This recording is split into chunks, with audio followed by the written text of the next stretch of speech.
Hi, this is Sharon Vornholt, and I'm back here today with another Makeover Monday, Baby Steps to Success. And today I wanted to talk a little bit about absentee owners. Someone asked me recently what exactly an absentee owner is. Well, an absentee owner is someone who, generally speaking, lives in one state and they own property in a different state. Now, there may be some people that work in different states so that they may not even live in the state where they work, but the person who owns the property lives in a different area than where the property is located.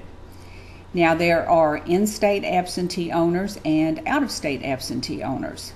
In-state absentee owners, I personally have found, because Kentucky is not a real big state, that they're not terribly motivated. You can get from one end of Kentucky to the other in about 3 hours. And I have found that 3 hours is just about the amount of time someone has to drive before it becomes too big of a pain in the butt to manage that property.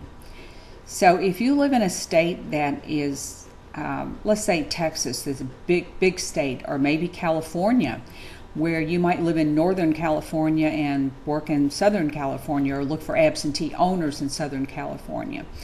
That could be different. You know, if they have a 5 or 6 hour drive or 4 or 5 hour drive, then they may be very motivated. But for me, I target out-of-state absentee owners. Now, how did they get to be absentee owners? Well, there's a number of ways you can get to be an absentee owner. You may inherit a house that's in a different state. You might be transferred and try to sell your house and it just didn't get sold. So you've either got a house to sell or you have a house that you're going to rent. Some folks become absentee owners due to a divorce or other reasons like that, but they're not always by choice. Now, there are some people who live in a state where property is extremely expensive, and the first one that comes to mind is California.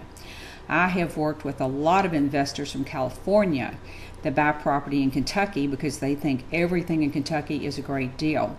And very often they pay too much for that property because they don't really know the area. So I've gotten some incredibly good deals to pass on to my rehabbers from folks who live out on the West Coast.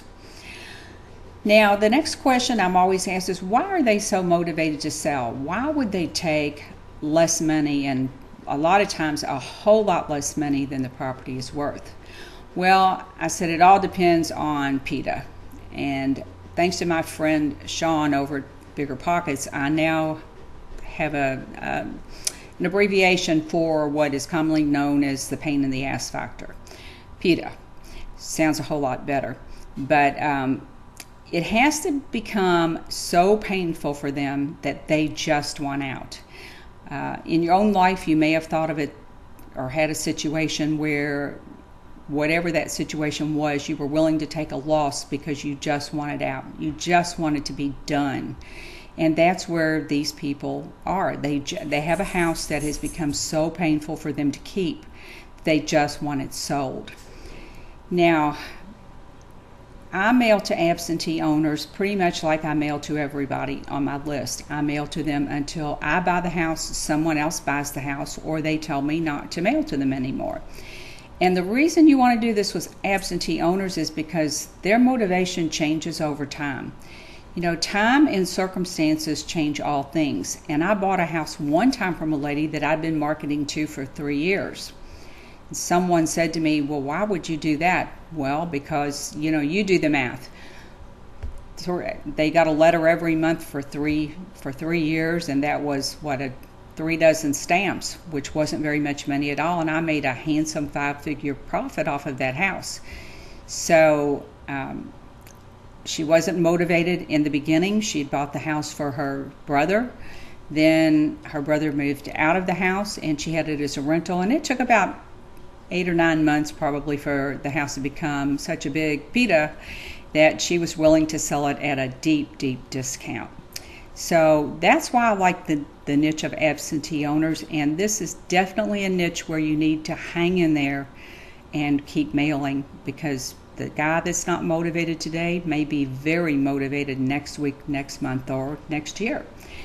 This is Sharon Vornholt, and I'll be back next week with another Makeover Monday, Baby Steps to Success.